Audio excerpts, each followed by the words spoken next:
We're going to be talking about the symptoms and sources of malware infection with the one and only Wes Bryan at the bench.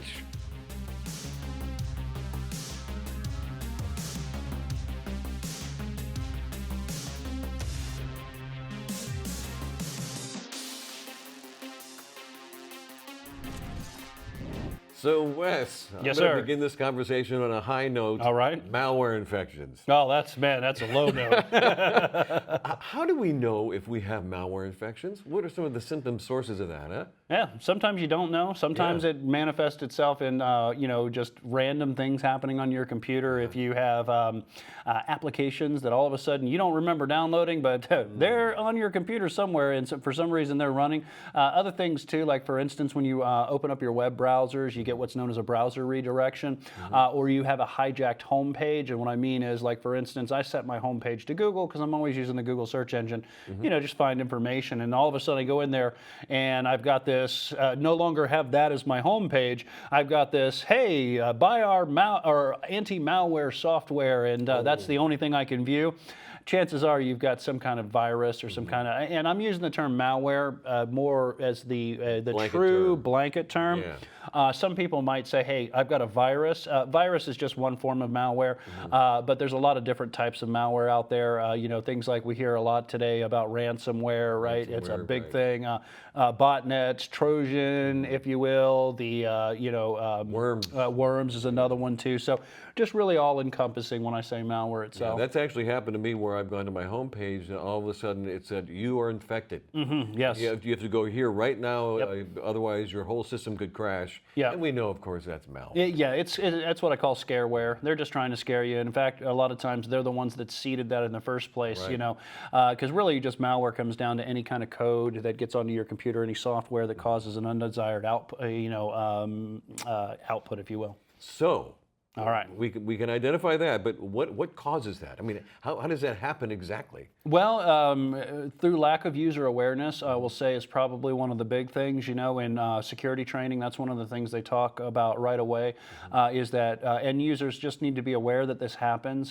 Sometimes it can be just clicking on something that they believe is a legitimate web page, when it's really been a spoofed web page, and it just starts to download stuff to your computer. That could be one thing. Downloading from untrusted locations. I was just going to say that. Yeah, and if untrusted locations, there's two ways to think of that.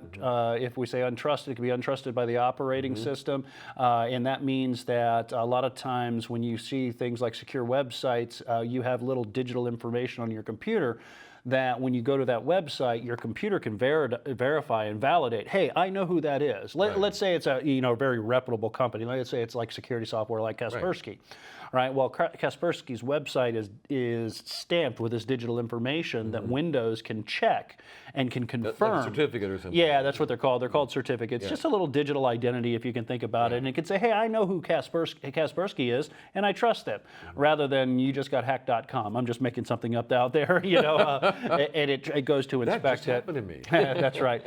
So untrusted locations, sometimes if people, maybe have an application that's not communicating over the network, and I've seen this before where people will disable their firewall, and what that says is that, hey, it's a wild, wild west, anything can come in, anything can go out, and when that happens, unfortunately, it can lead to malware. Other things can be not running anti-malware software, antivirus software if you want more generically. The other thing could be, and I'm guilty as this, I'll raise my hand, is that I am running anti-malware software, but I haven't done my Windows updates. And part of those Windows updates are key security updates that actually fix these vulnerabilities and some of the known vulnerabilities and bugs within the operating system. And another thing is signature updates, right? A signature in your anti-malware program defines what a virus looks like. Think about a signature, right? I've seen your signature before, Zach. I could say, hey, I know, same here. Same here. You're not the only one. But I could say, yeah, I can recognize that. That's Zach, right? I know some of the attributes of you. I recognize your signature. It defines who you are. Well, your signature doesn't really, but that's how they do it. Signature define what the code looks like. And unfortunately, if the anti-malware software, antivirus software, doesn't have up-to-date definitions, then as malware gets released into the wild, it doesn't know exactly what it's looking at. So these are some of the common causes. So that being the case, Oh, Dr. Wes, how do we fix this?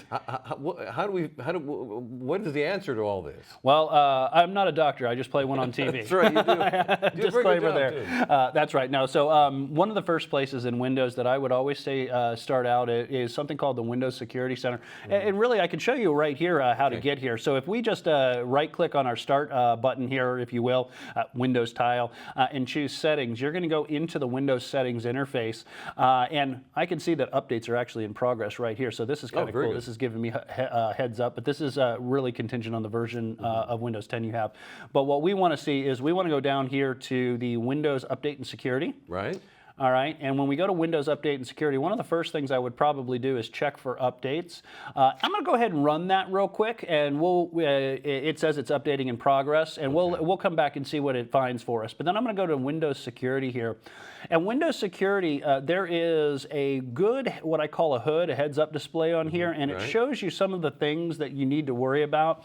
Notice it says virus and threat protection, actions recommended. That would be a telltale sign to me that I need something, there's something I need to do here.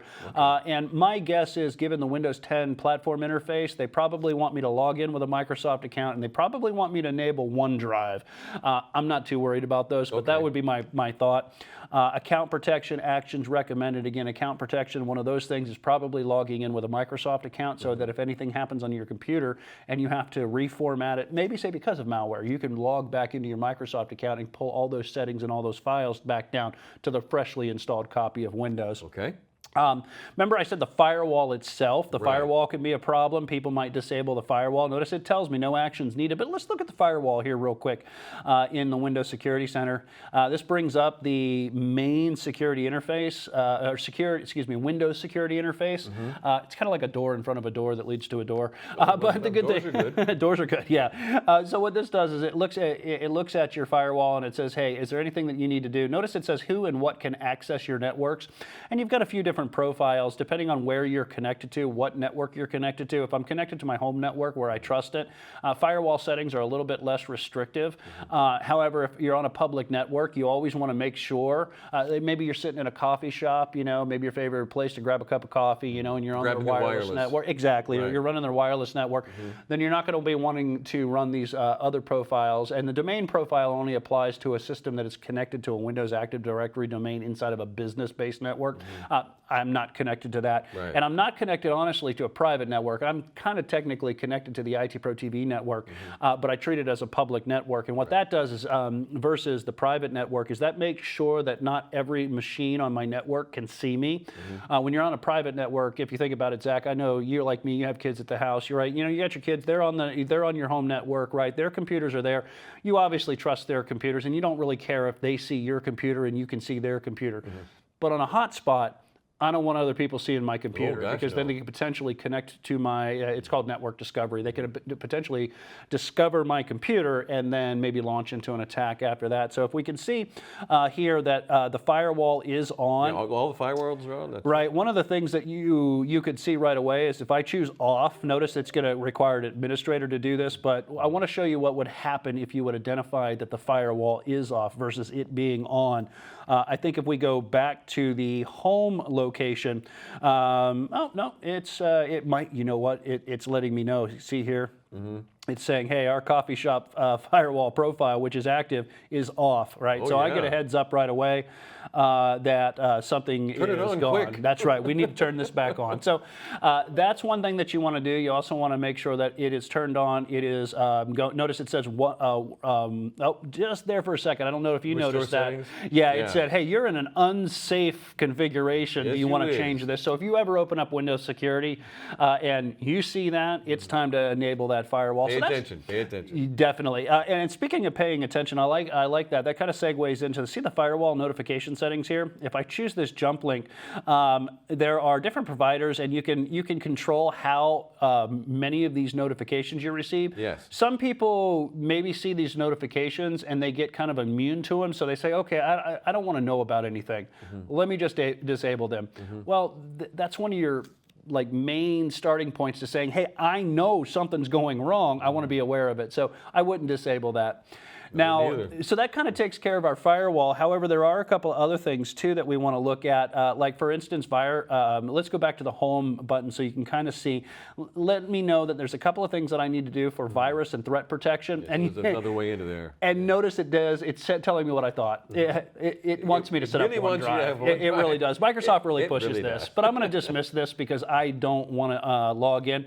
Or set up OneDrive right now. And then notice also account protection, again, is Microsoft enhanced security and other benefits, but they want you to sign in with Microsoft. This is your Microsoft account. Right. I'm not going to do that right now, so I'm going to go ahead and just kind of disable that. Now, once that's done, if we go back to virus and threat protection, I do want you to see that there are a couple of things that we can do. We can run quick scans. We can actually change our scan options here if we want, and we can run a full scan, a custom scan, and this is the big one. I really like this, and I really want to tell people about this one. In fact, I don't want to click on it right now. This is called Microsoft Defender Online. Before Windows Defender and became all one thing, Right. the firewall used to be just called Windows Firewall, and Windows Defender was the anti-malware suite. Well, they bundled all of this together. Right. One of the other things that you can get from Microsoft is you can go up to their website and you can download the Windows Defender Offline. It was called WDO. And that was just a little bootable, you could turn it into a bootable USB device, right? Or you could burn it to a DVD. We don't really have a lot of optical drives in computers much anymore, you know, and not that you don't, but it's becoming a thing of the past. And what I can do is, one of the pieces of malware that's very, very tricky and very hard to get rid of is what's known as a rootkit. Because a rootkit slips itself in underneath the operating system, and it can redirect things like system calls and stuff, and it can really just obscure the fact that it's there. So what this says is, you know what? Let's run Windows Defender in memory before the operating system even loads. So the hard drive is off. Practice. Yeah. Exactly. So if we take a look, you can see it says some malicious software can be particularly difficult to remove. That's code for typically rootkits.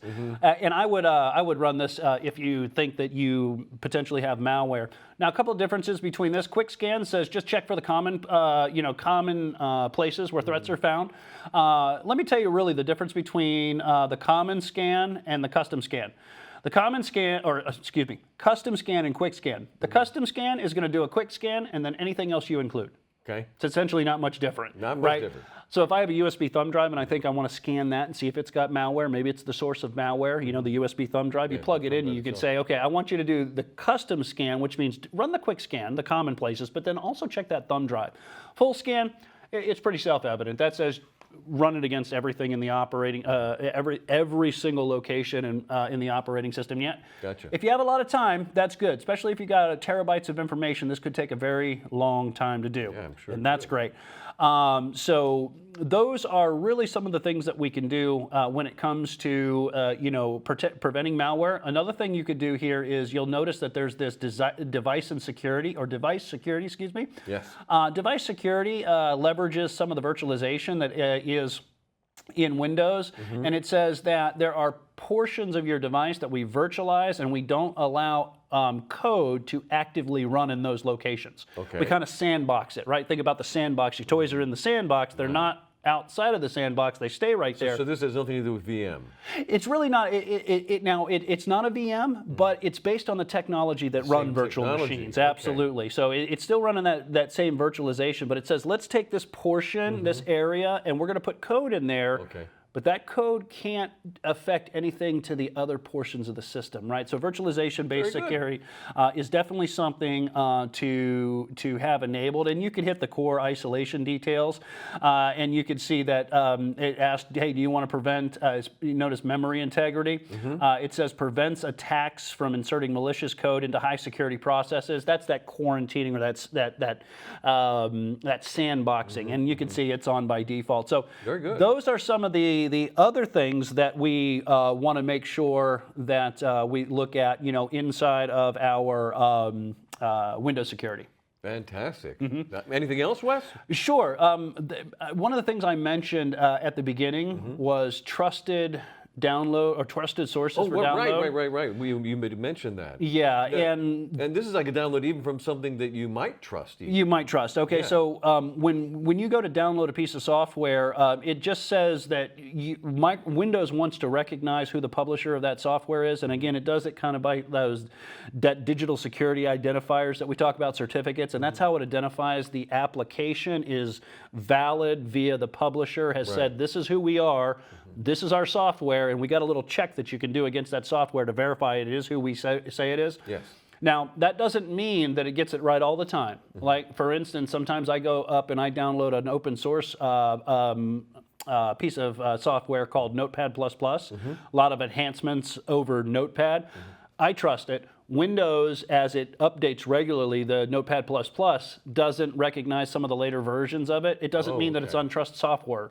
It's very good software. It's just Windows hasn't updated it to identify it as trusted, but I trust it. And I can verify the publisher is who I say, or is who they say they are.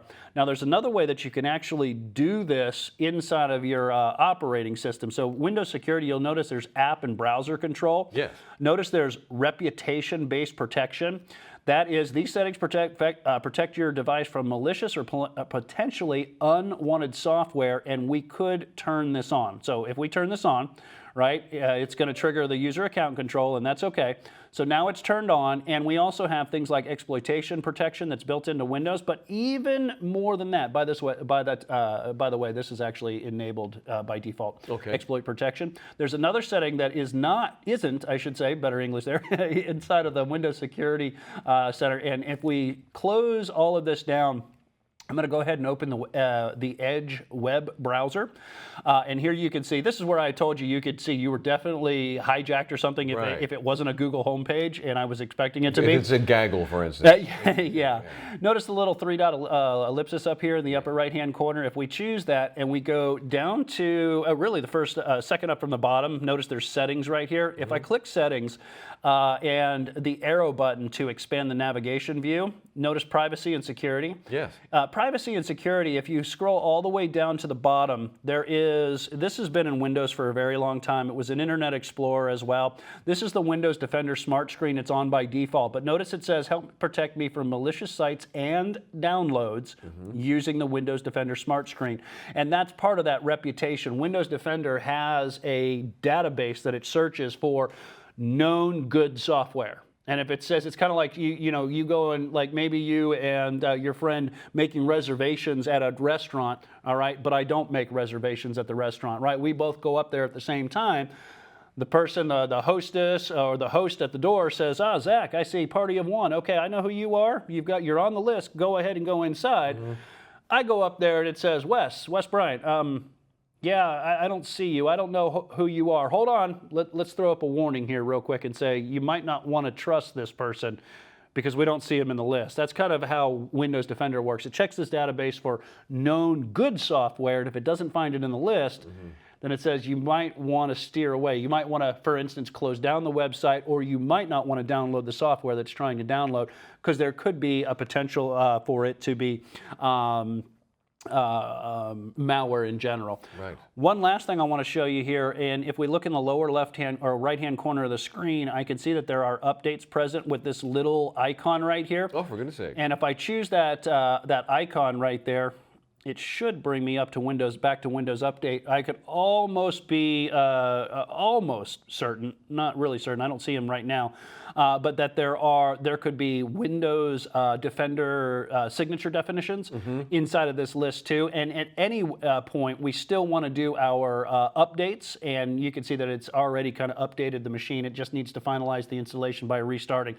So those are a couple of ways that you can also defend against malware, is making sure that your system is up to date and has the latest definitions, has all of the Windows updates downloaded to your computer, because a lot of times what it does is it closes off some of those security vulnerabilities that we wouldn't know existed unless they put out the updates. Wes, thanks very much. I feel much safer now. You're welcome.